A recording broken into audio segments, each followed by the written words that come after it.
Okay, well, we're back again, and today, Thomas and we kind of decided maybe to teach you or show you a little bit how to transplant plants. And because I know we did a video on planting. Well, there's a big difference between planting out of a container and transplanting a plant, and I don't mean from a container, but from the ground. Dig it out of the ground and move it someplace else. We call, in my day, we used to call that balling the plant. And you should do this at a certain time of the year when the plants are dormant. I have moved plants like roses in June. Totally wrong. I didn't lose a one, but a lot of times that has to do with the care you give them after and where you put them.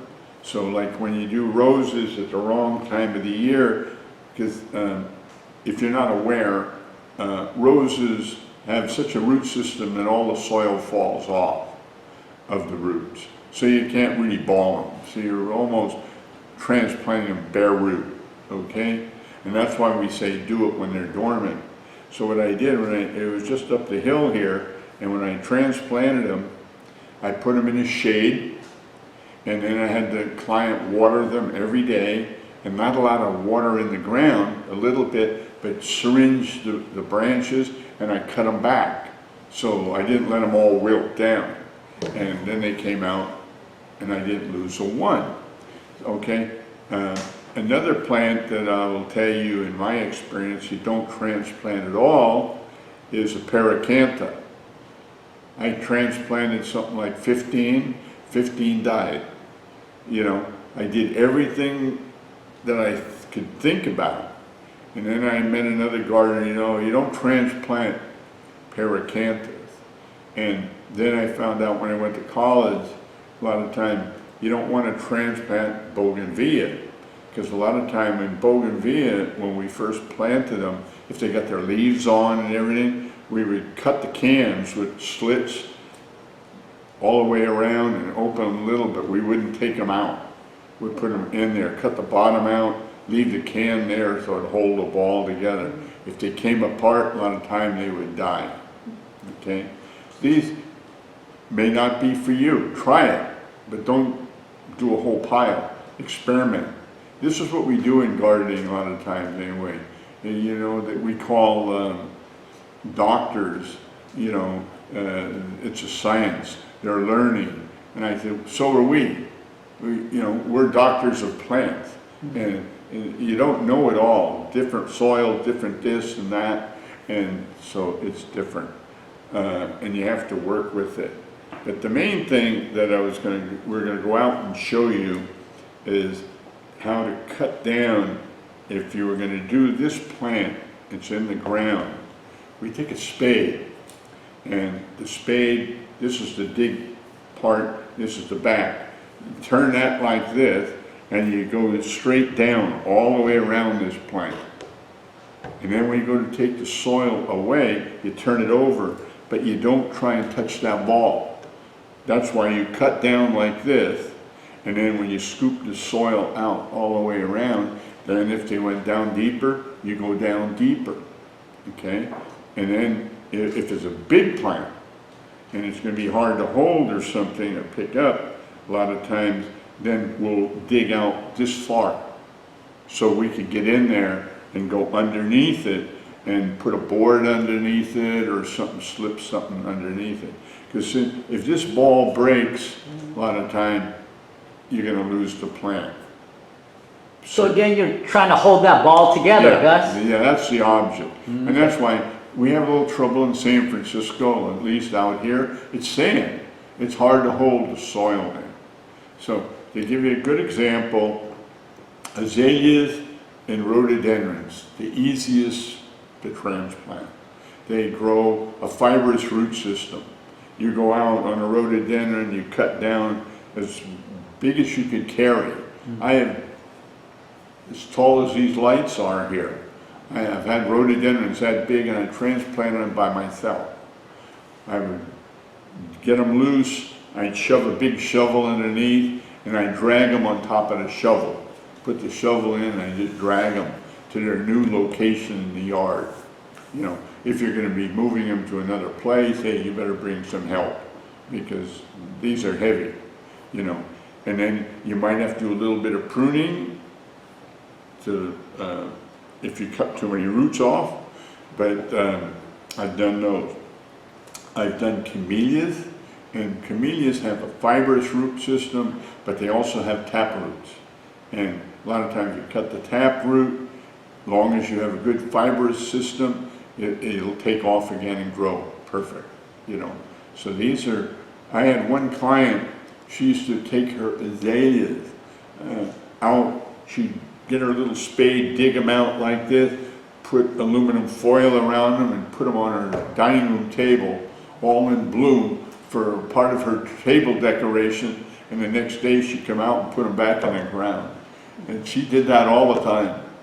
She went to school here too, and that's how I got the job. But I learned from her, you know, because a lot of times you can learn from clients.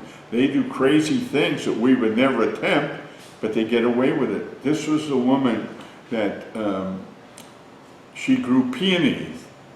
And I'd always go in there, and I don't know what I was thinking, but I'd go in a morning during the winter, and there's a bunch of ice cubes in the yard. And I thought, it didn't even rain last night. Where did all this ice come from? She would throw ice cubes on her peonies. The only people that I had in San Francisco that the peonies bloom beautiful. So this is what they want to be. They need that coldness, you know, in order to produce. So you get that. But the main thing I'm telling you today is how to use a spade. Gardener's favorite tool is a spade. You could turn the ground over with it, and for balling out plants, if you ever look at a balling spade, it's like a regular spade, only longer. The blade's about that long, and it's round in the end. So, which would be maybe a little bit better than a regular spade because you get under it and everything, but it gets a little narrower. But we just use a regular spade. But remember, you've got to go down this way, and then when you dig out this way, and then watch what kind of root system you have. If it doesn't look like you're going to have a lot of soil on you, maybe in a little bit more trouble. And like I said, if you happen to be moving it to a shady area, that's even better. But you're going to put it out in the full sun, and then when you get a scorching week, you may lose it right then and there. Okay? So I do move a lot of plants. I have moved a lot of them. I've moved a lemon from Los Gatos to Burlingame, and it thrived, you know.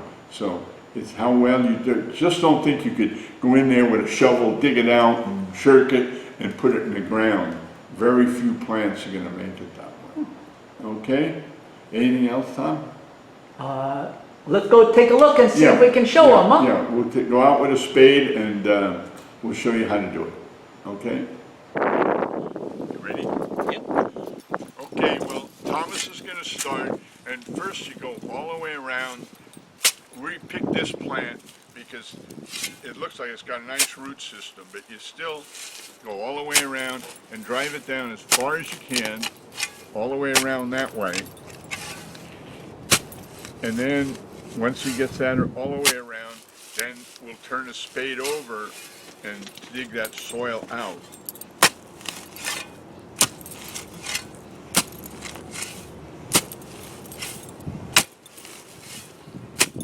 Okay. Yeah, now dig down like that. Try not to hit the ball. And pull it out of there? Yeah, get the soil out. Stick out a little. Yeah, get that far out. Take a big pile out. It's almost like you're making a wedge, Gus. Yeah. All the way around. And on this particular one, you can almost just rip it out. I can see that now, but I want to show you how to do it if it was another type of plant. So you'll see how the ball will come out. And it's the same way you do all of them. Now you have another plant here, so maybe on that side, this is the side you won't dig out as much. Everything else would come, and that way then you'll tip it away from Thomas, and it'll all come up. And you'll come around this side a little bit more. This side? No, this side. Oh, that side? All right. Yeah, I think you got that Let me side. see if I can. Just right around here.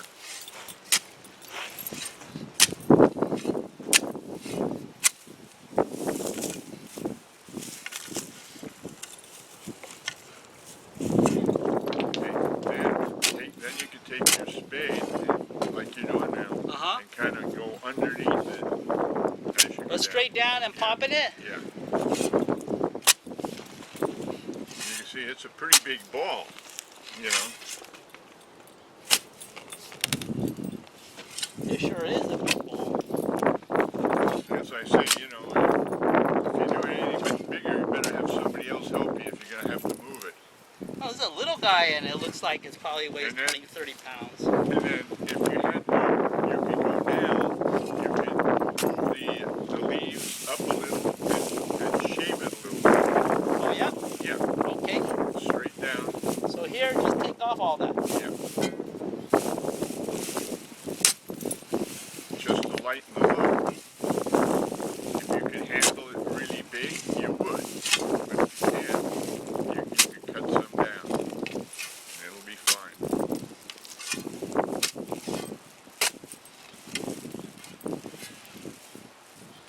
Get ready to pull that guy up or no? Yeah, try it. Oh, there you go. There's all the roots. And you know, what you can do, you put that in your truck if you had to move it or move it to another spot. Redig your hole, put it in, and you're in business. So that's where it's nice to have a nice tarp or something, huh? Yeah, so that's Burlap. the object is when I show you how to use the spade, because that way you don't wreck the ball. But if you turn the shovel, the spade the other way, whenever you scoop, you'll be taking the soil out, okay? Now, if this was a different kind of plant, like a rose or something, you could be a little bit more brutal.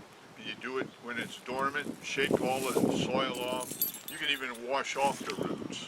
So something woody would be kind of different than something this has got real fibrous roots, huh, Gus? But you start out the same way, to cut it out that way. And you're cutting it straight down rather than trying to cut into it where Yeah. you take out the ball and the Yeah. roots and everything Well, else. you come straight down, but then you start to bring it in a little bit. Otherwise, you got a long, depending how big it is. This one here was easy. It is big enough. But if you get some rhododendron or something that's really big, it's hard to get underneath them sometimes. Because the ball might be 4 feet in diameter.